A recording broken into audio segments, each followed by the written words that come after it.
और समारोह में आज हमारे साथ हैं बाबा के नाम से पूरे प्रदेश में विख्यात श्रीमान करोड़ी लाल जी, माननीय मंत्री महोदय, कृषि उद्यानिकी ग्रामीण विकास विभाग। आपसे आदर पूर्वक आग्रह, कृपया इस अपार जन समूह को अपना संबोधन प्रदान करें। माननीय आदरणीय मुख्यमंत्री जी, उपस्थित किसान भाइयों,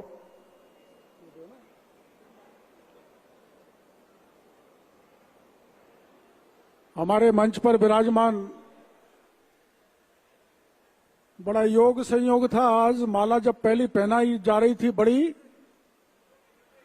तो भजनलाल, हीरालाल, कन्हैयालाल, किरोड़ी लाल, तो लाल ही लाल, और जौनपुरिया जी के पीछे भी लाल लगा दें, जौनपुरिया लाल। टोके भाइयों, वैसे तो मैं आपके बगल के जिले से विधायक हूं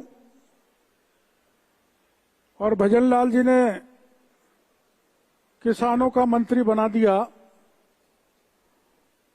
तो मैं रास्ते में भजनलाल जी से पूछ रहा था कि क्या आपने हल चलाया है?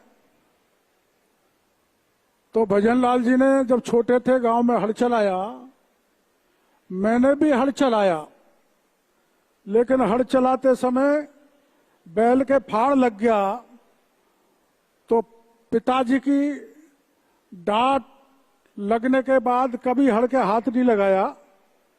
लेकिन टोंक के भाइयों ने यहां भेदभाव किया है। 4 लालों को 4 हल तो कम से कम देना चाहिए, केवल भजनलाल जी को दिया है, इस पर मेरे को आपत्ति है।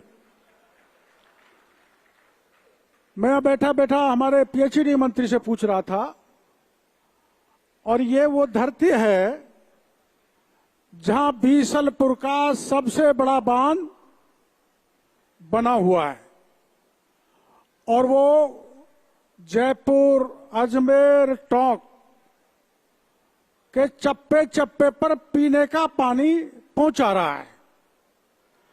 अब इसमें भजनलाल जी के आने के बाद एक नया खेल हो रहा है, और वो खेल ये हो रहा है, शायद अब बजट में मेरे को जानकारी नहीं, पर आपकी इच्छा है, मैं भी कभी कभी यहां की जानकारी रखता हूं, तो शायद बीसलपुर में ब्रह्माणी का पानी डाला जाएगा, जो मैं सोचता हूं, और ईआरसीपी का पानी डलेगा।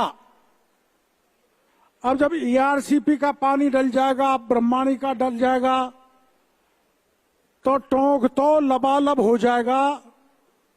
टोंक ही नहीं, राजस्थान के 21 जिलों पर चप्पे चप्पे पर पानी पहुंचाने का काम किया तो देश के प्रधानमंत्री नरेंद्र मोदी ने किया है। 37,000 करोड़ पिछली सरकार ने घोषणा की थी। 37,000 करोड़ नहीं, अब डबल इंजन की सरकार बन गई तो मोदी जी और भजनलाल जी 48,000 करोड़ रुपए खर्च करके 21 जिलों में पानी पहुंचाएंगे। तो यह धरती हमारे लिए बड़ी भाग्यशाली है हम कि बीसलपुर से पानी जाएगा, और बीसलपुर से पानी टोली सागर में भी जाएगा, छापरबाड़ा में भी जाएगा, गलवा में भी जाएगा जहां भी उपचुनाव होने वाला है, मासी में भी जाएगा। अब चुनाव से पहले ईआरसीपी की घोषणा हुई थी, लेकिन यहां की जनता ईआरसीपी को भूल गई और एक ही बात में फंस गई कि 400 सीट आ गई तो रिजर्वेशन खत्म हो जाएगा। अरे सुनो तो सही, जिस मोदी ने 2019 में आरक्षण 2029 तक बढ़ा दिया, वो मोदी आरक्षण को कैसे खत्म कर सकता है? उस मोदी ने तो कहा था अगर साक्षात डॉक्टर अंबेडकर भी इस जमीन पर आ जाए तो मोदी के रहते हुए आरक्षण खत्म होने वाला नहीं है।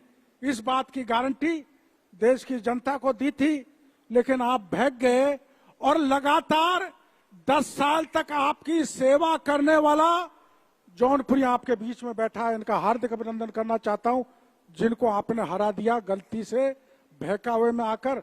और मैं आपको कह के जा रहा हूं, अगर 5 साल में जिसको आपने चुन के भेजा है उसका फोन नंबर और ठिकाना भी जेल बता कर लो तो डॉक्टर किरोड़ीलाल राजनीति छोड़ देगा। सदा मिलने वाले व्यक्ति के साथ चोट कर डाली, वो अलग बात है, मैं उसमें नहीं जाना चाहता। लेकिन चंबल और पीकेसी, पार्वती काली सिल चंबल नदी का ईआरसीपी का पानी हमारे बीसलपुर में डाला जाएगा, ईसरदा में डाला जाएगा, और मेरा जिला जो दौसा प्यासा है उसको पानी जाएगा, भरतपुर को जाएगा। और ये बात कह के मेरे को प्रसन्नता है कि जैसा बीसलपुर में बांध है वैसा ही बांध मुख्यमंत्री जी सवाई माधोपुर के डूंगरी में इतना ही बड़ा बांध बनाने वाले हैं जिसको पूर्वी राजस्थान के इलाके को पानी जाएगा। अब मैं, ये राजस्थान पहला राज्य है मेरे भाइयों, मुख्यमंत्री जी को धन्यवाद दे रहा हूं, और दुनिया का देश, ये पहला देश था भारत जहां देश के प्रधानमंत्री ने प्रधानमंत्री किसान सम्मान योजना लागू की थी। पहला प्रधानमंत्री है। किसी डेमोक्रेटिक देश में किसान का सम्मान इस तरह से नहीं किया गया जैसे हमारे प्रधानमंत्री मोदी जी ने किया है। और उतना ही आभारी हमारे भजन लाल जी हैं जिन्होंने 6000 में 2000 और जोड़ दिया और राजस्थान के किसानों का सम्मान करने का बहुत बड़ा काम किया है। अब किसान को मिलेगा 8000 और आपको फार्म पौंड मिलेंगे।